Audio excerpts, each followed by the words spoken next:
12월 19일 주일 아침 새벽예배 본문의 말씀은 열왕기하 22장 1절로 11절까지 말씀이 되겠습니다. 열왕기하 22장 1절로 11절까지 말씀을 통해서 주일에 주시는 하나님의 은혜를 함께 나누도록 하겠습니다. 자, 22장은 유다의 제16대 왕인 요시야 왕의 이야기입니다.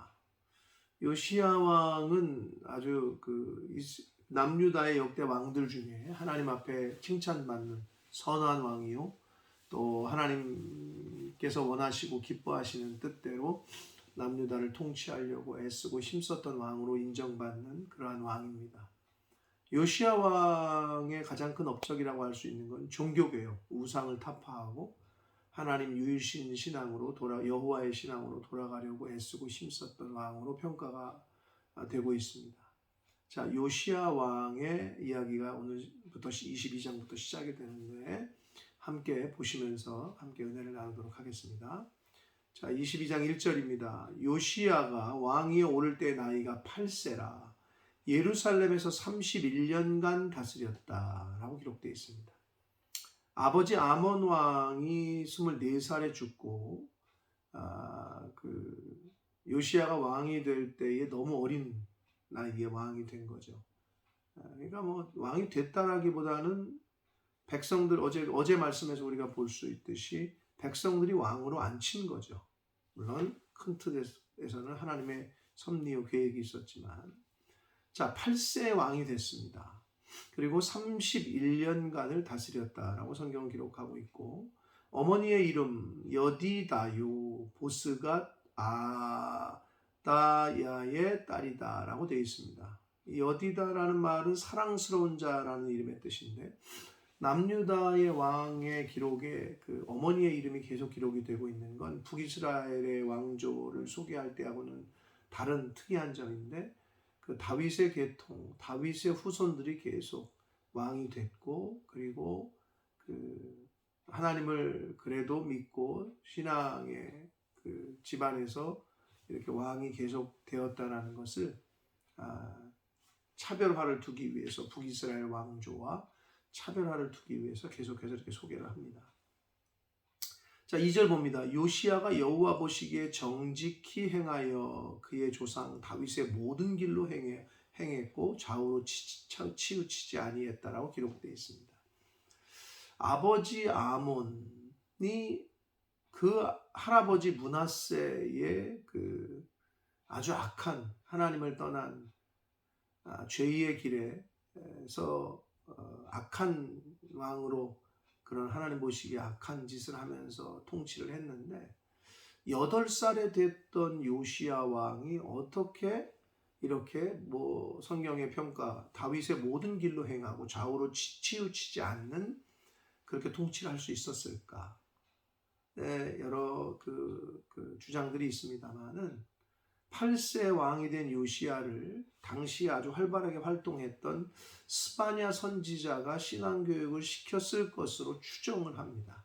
정확히 나와 있지는 않지만 여러 다른 문헌들과 학자들이 연구를 해본 끝에 아마 스바냐 선지자가 어린 요시야 왕을 신앙교육을 시키지 않았겠느냐. 그래서 이렇게 종교개혁, 하나님 편에 쓰고 다윗의 모든 길로 행하는 그러한 통치를 할 수 있었던 것이 아니겠느냐라고 일반적으로 받아들여지고 있습니다. 자, 3절 봅니다. 요시야 왕 18째 해에 왕이 무술람의 손자 아샬리아의 아들 서기관 사반을 여호와의 성전에 보내며 이르되, 서기관 사반을 하나님의 전으로 보내면서 너는 대제사장 힐기야에게 올라가서 대제사장 힐기야에게 가서 백성이 여호와의 성전에 드린 은 곧 문 지킨 자가 수납한 은을 계산하여, 백성들이 한마디로 오늘날로 말하면 교회에 드린 자원에서 드리는 예물들을 말합니다. 그 헌금을 연보를 성전에 드린 돈을 계산해서 여호와의 성전을 맡은 감독자의 손에 넘겨 그들이 여호와의 성전에 있는 작업자에게 주어 성전에 부서진 것을 수리하게 하라 라고 말합니다. 곧 6절 곧 목수와 건축자와 미장이에게 주게 하고 또 제목과 다듬은 돌을 사서 그 성전을 수리하게 하라. 한마디로 성전 수리를 명하거든요. 근데 일반적으로 이 당시에 성전 수리는 제사장의 몫이었어요. 그런데 대제사장 힐기야에게 가서 왕 요시야 왕이 이렇게 하라고 명령을 내려요. 그러니까 주체가 왕이에요.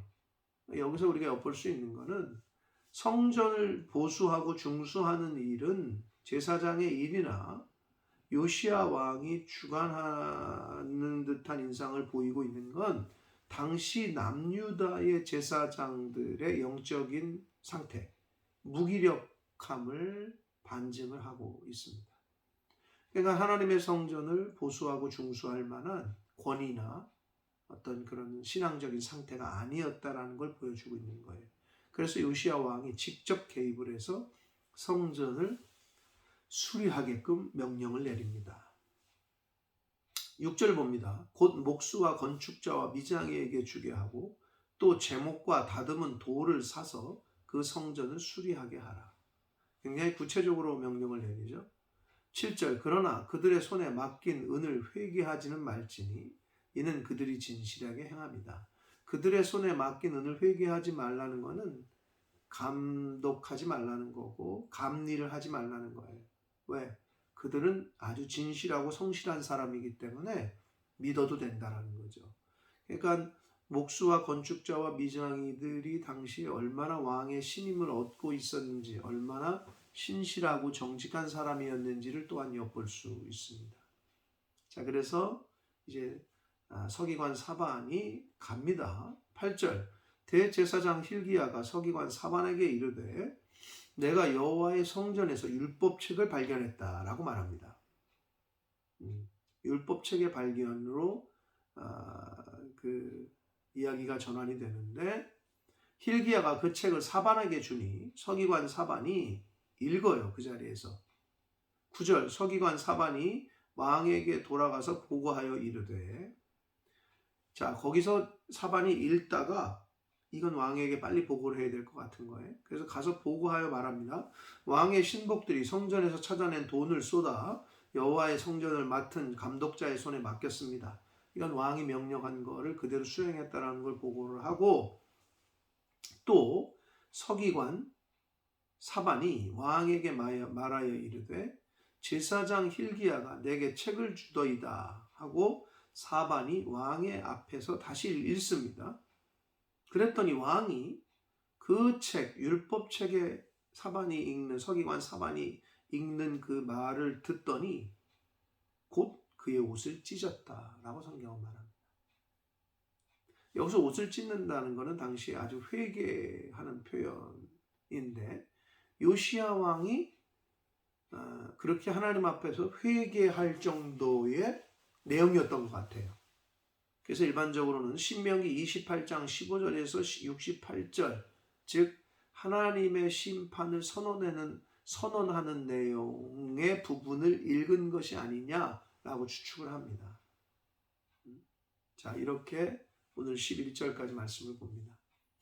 자 요시야 왕이 8살의 왕이 됐고 그리고 이제 요시야 왕이 어느 정도 커서 성전을 중수하고 보수하는 명령을 내리는 장면 그리고 그 가운데에 대제사장 힐기야가 율법책을 발견한 장면 그리고 그 율법책을 왕 앞에서 읽었더니 왕이 옷을 찢으며 회개하는 장면이 오늘 기록이 되어져 있습니다. 사랑하는 성도 여러분 율법책이 발견이 되고 그 율법책의 내용을 들은 요시야가 옷을 찢고 회개하는 장면을 통해서 이제 뭔가 하나님의 말씀을 통한 종교 개혁이 일어날 것이라는 기대감을 우리가 갖게 합니다. 개혁과 변화는 하나님의 말씀으로부터 시작됩니다. 율법책의 발견 그리고 그 율법책에 쓰여진 것대로 이제 그 말씀을 듣고 요시야 왕이 회개하고 그 백성들에게도 그렇게 마음의 회개를 촉구하는 이제 개혁을 일으키 우상을 타파하고 이제 이 개혁이 변화가 시작되는데 오늘날도 마찬가지입니다. 사람이건 어떤 교회건 간에 개인이건 교회건 간에 개혁이 일어나고 진정한 개혁과 진정한 변화는 하나님의 말씀으로부터 시작됩니다.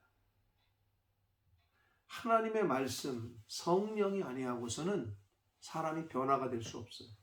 진정한 개혁이 일어날 수가 없습니다. 그러므로 하나님의 말씀을 발견하는 것이 중요합니다. 즉 하나님의 말씀을 가까이 하는 것, 그리고 그 말씀을 듣고 읽는 것, 이것에서부터 개혁과 변화는 시작된다.